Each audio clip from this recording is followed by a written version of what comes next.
Hi, I'm Robin Lee Hatcher, and I'd like to tell you about my novel, A Matter of Character.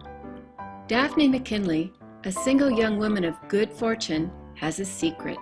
She is hard at work on the 11th volume of the McFarlane Chronicles, a series of dime novels written under a pseudonym. Even her publisher believes the author, D.B. Morgan, is a man. Joshua Crawford, a newspaperman from St. Louis, needs to find D.B. Morgan. He believes the author of those disgraceful books has sullied the good name of his grandfather, and he wants the record set straight. Words matter. Now Daphne finds herself at a crossroads. How she uses her words could prove to be a matter of character.